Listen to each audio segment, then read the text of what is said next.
जय हिंद, वंदे मातरम। स्वागत है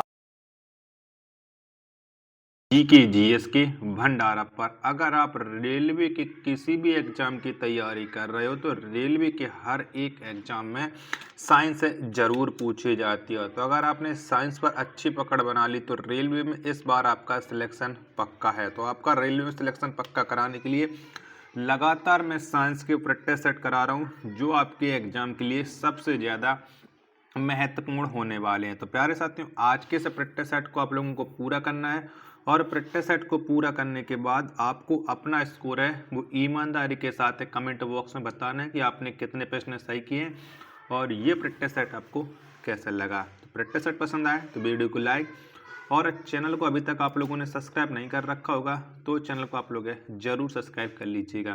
तो चलिए फिर शुरू करते हैं। तो पहला प्रश्न आ जाता है कि सबसे बड़ा उड़ने में असमर्थ पक्षी जो सबसे तेज गति से दौड़ सकता है वह है। तो वह कौन सा पक्षी है, एक का आंसर आपको देना है। तो वह है ऑस्ट्रिच पक्षी, सबसे बड़ा है और उड़ने में असमर्थ पक्षी है। एक का सी ऑप्शन राइट आंसर हो जाएगा। दूसरा प्रश्न आ जाता है आपके सामने कि पाब्रोक्रिटस किसका वैज्ञानिक नाम है। तो ये किसका वैज्ञानिक है, तो पाब्रोक्रिटस ये वैज्ञानिक नाम है मोर का। दो का डी ऑप्शन राइट आंसर है हो जाएगा। प्रश्न संख्या 3 आ जाता है आपके सामने कि डॉल्फिन किस वर्ग का उदाहरण है। तो बताओ डॉल्फिन ये कौन से वर्ग का है। तो डॉल्फिन या एक स्तनधारी वर्ग का है। 3 का सी ऑप्शन राइट आंसर है हो जाएगा।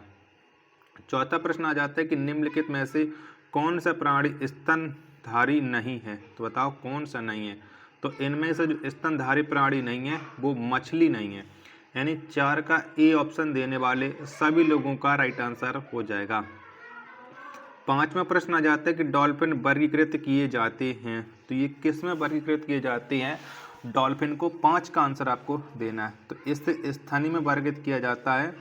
5 का डी ऑप्शन करेक्ट आंसर हो जाएगा। छठवां प्रश्न आ जाता है कि भारत का राष्ट्रीय स्तनी है। तो बताओ कौन सा है। तो भारत का जो राष्ट्रीय स्तनी प्राणी है वो है बाघ। 6 का डी ऑप्शन राइट आंसर हो जाएगा। चलिएगा, सातवां प्रश्न आ जाता है कि व्हेल के हृदय में कितने चैम्बर होते हैं। तो कितने होते हैं। तो व्हेल के हृदय में जो चैम्बरों की संख्या है वो है 4। 7 का सी ऑप्शन राइट आंसर हो जाएगा। अगला प्रश्न है प्रश्न संख्या 8 है कि निम्नलिखित में से नियततापी प्राणी कौन सा है। तो बताओ कौन सा है। तो इनमें से जो नियततापी प्राणी है वो है चमगादड़। 8 का सी ऑप्शन राइट आंसर है हो जाएगा। 9वां प्रश्न आ जाता है कि पीताम्बरी एक प्रजाति है। तो किसकी ये प्रजाति है, पीताम्बरी। तो पीताम्बरी एक सरसों की प्रजाति है। 9 का बी ऑप्शन राइट आंसर है हो जाएगा। 10वां प्रश्न है आपके सामने, कुफरी किस फसल की किस्म है। तो ये किसकी किस्म है। तो कुफरी ये जो किस्म है वो आलू की है। 10 का ए ऑप्शन राइट आंसर है हो जाएगा। 11वां प्रश्न आ जाता है कि मनुष्य के शरीर में पसलियों के कितने जोड़े होते हैं। तो कितने होते हैं। तो मनुष्य के शरीर में जो पसलियों के जोड़ों की संख्या है वो है 12। 11 का ए ऑप्शन राइट आंसर हो जाएगा। 12वां प्रश्न आ जाता है कि शरीर का सर्वाधिक प्रबल अस्थि होती है। तो कौन सी होती है। तो शरीर की सर्वाधिक जो प्रबल यानी मजबूत अस्थि होती है वो जबड़े में होती है। 12 का बी ऑप्शन राइट आंसर हो जाएगा।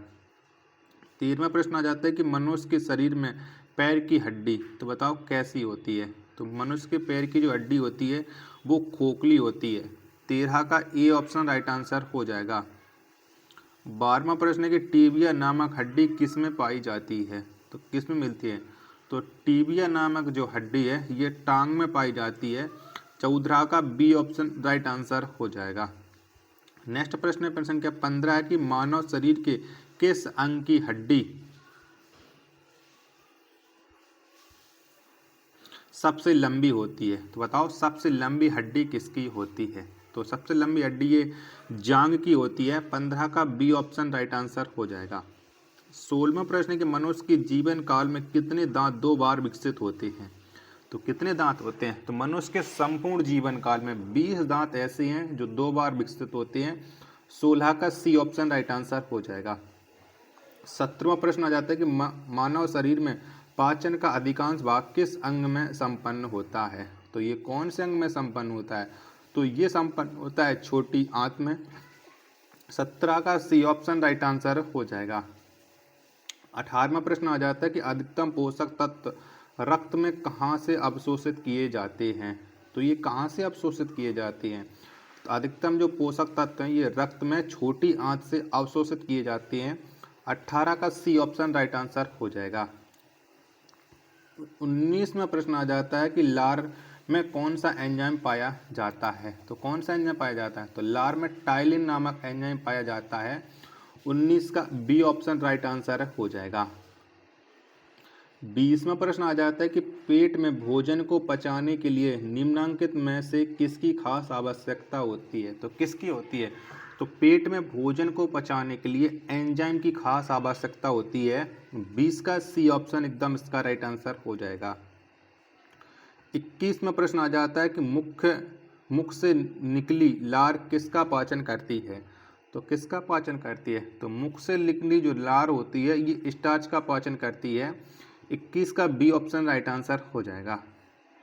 22वां प्रश्न आ जाता है कि निम्नलिखित में से किस अम्ल की उपस्थिति मानव पेट में होती है? तो कौन से अम्ल की होती है? तो मानव पेट में जो उपस्थिति होती है वो हाइड्रोक्लोरिक अम्ल की होती है। 22 का बी ऑप्शन राइट आंसर हो जाएगा। 23वां प्रश्न है आपके सामने कि पाचन क्रिया में प्रोटीन निम्नलिखित में से किस पदार्थ में बदल जाते हैं? तो ये कौन से पदार्थ में बदल जाते हैं? तो पाचन क्रिया में जो प्रोटीन होते हैं ये एमिनो अम्ल में बदल जाते हैं। 23 का सी ऑप्शन राइट आंसर हो जाएगा। अगला प्रश्न प्रश्न संख्या 24 है कि निम्नलिखित में से वह अंग कौन सा है जो मानव शरीर में ग्लाइकोजन के रूप में कार्बोहाइड्रेट को जमा करता है? तो ये कौन जमा करता है? तो ये करता है यकृत जमा। 24 का डी ऑप्शन करेक्ट आंसर हो जाएगा। अगला प्रश्न है प्रश्न संख्या 25 है आपके सामने कि पित्त निम्न में से किसके द्वारा पैदा किया जाता है? तो किसके द्वारा पित्त को पैदा किया जाता है? तो पित्त आपको पता है कि ये यकृत के द्वारा पैदा किया जाता है। 25 का ए ऑप्शन करेक्ट आंसर है हो जाएगा। आशा करता हूँ कि आपको ये वीडियो पसंद आ रही होगी, तो प्लीज़ वीडियो को लाइक करें और चैनल को अभी तक आप लोगों ने सब्सक्राइब नहीं कर रखा होगा तो चैनल को आप लोग ज़रूर सब्सक्राइब कर लीजिएगा। 26वां प्रश्न है कि पित्त जमा होता है तो कहाँ पर जमा होता है पित्त? तो पित्त ये पित्ताशय में जमा होता है। 26 का ए ऑप्शन राइट आंसर हो जाएगा। 27वां प्रश्न कि पेस मेकर का संबंध किससे है? तो किससे है? तो पेस मेकर का जो संबंध है वो हृदय से है। 27 का डी ऑप्शन राइट आंसर हो जाएगा। 28वां प्रश्न कि पेस मेकर का कार्य है तो बताओ कौन सा है? तो पेस मेकर का जो कार्य है दिल की धड़कन प्रारंभ करना है पेस मेकर कार्य। 28 का सी ऑप्शन राइट आंसर है हो जाएगा। 29वां प्रश्न है आपके सामने गति प्रेरक किससे संबंधित है? तो बताओ किससे संबंध रखता है ये गति प्रेरक? 29 का आंसर क्या हो जाएगा? तो गति प्रेरक का संबंध है हृदय से। 29 का सी ऑप्शन राइट आंसर हो जाएगा। प्रश्न संख्या 30 है आपके सामने कि निम्नलिखित में से किनकी भित्तियों पर रक्त द्वारा डाले गए दबाव को रक्त दाब कहते हैं? तो बताओ किसको कहते हैं? किनकी भित्तियों पर ये रक्त दबाव डाला जाता है? तो ये दबाव डाला जाता है धमनियों पर। 30 का सी ऑप्शन राइट आंसर हो जाएगा। अगला प्रश्न प्रश्न संख्या 31 है मनुष्य के शरीर में हृदय को एक बार धड़कने के लिए कितना समय लगता है? तो कितना समय लगता है? तो मनुष्य के हृदय को एक बार धड़कने के लिए जो समय लगता है वो 0.8 सेकंड लगता है। 31 का डी ऑप्शन राइट आंसर हो जाएगा। 32वां प्रश्न है कि स्वस्थ मनुष्य में प्रति मिनट हृदय स्पंदन होता है तो कितनी बार होता है? तो स्वस्थ मनुष्य 1 मिनट में 72 बार उसका हृदय धड़कता है। 32 का सी ऑप्शन राइट आंसर हो जाएगा। 33वां प्रश्न कि स्वस्थ मनुष्य का रक्तचाप होता है तो कितना होता है? तो स्वस्थ मनुष्य का जो रक्तचाप होता है वो होता है 120 mm बा 80 mm, यानी 33 का ए ऑप्शन राइट आंसर हो जाएगा। 34वां प्रश्न आ जाता है कि मानव रक्त प्लाज्मा में पानी की प्रतिशत मात्रा लगभग कितनी होती है? तो कितनी होती है? तो मानव रक्त प्लाज्मा में जो पानी की प्रतिशत मात्रा होती है वो 90% होती है। 34 का सी ऑप्शन राइट आंसर हो जाएगा। 35वां प्रश्न आ जाता है कि रक्त में पाई जाने वाली धातु है, तो कौन सी धातु है जो रक्त में पाई जाती है? तो लोहा धातु है, ये रक्त में पाई जाती है। 35 का डी ऑप्शन करेक्ट आंसर है, हो जाएगा। 36वां प्रश्न आ जाता है कि रक्त का शुद्धिकरण कहाँ होता है? बताओ कहाँ पर होता है? तो रक्त का जो शुद्धिकरण है ये किडनी में होता है, यानी 36 का सी ऑप्शन राइट आंसर हो जाएगा। 37वां प्रश्न है कि मानव शरीर में खून के शुद्धिकरण की प्रक्रिया को कहते हैं, तो क्या कहते हैं? तो मानव शरीर में खून के शुद्धिकरण की जो प्रक्रिया होती है इसे डायलिसिस कहा जाता है। 37 का ए ऑप्शन राइट आंसर हो जाएगा। आशा करता हूँ आपको ये वीडियो पसंद आई होगी, तो वीडियो को आप एक बार लाइक कर देना। चैनल को अभी तक आप लोगों ने सब्सक्राइब नहीं कर रखा होगा तो चैनल को आप लोग जरूर सब्सक्राइब कर लेना। मिलते पर अपने एक और नेक्स्ट वीडियो के साथ, तब तक के लिए धन्यवाद। जय हिंद, वंदे मातरम।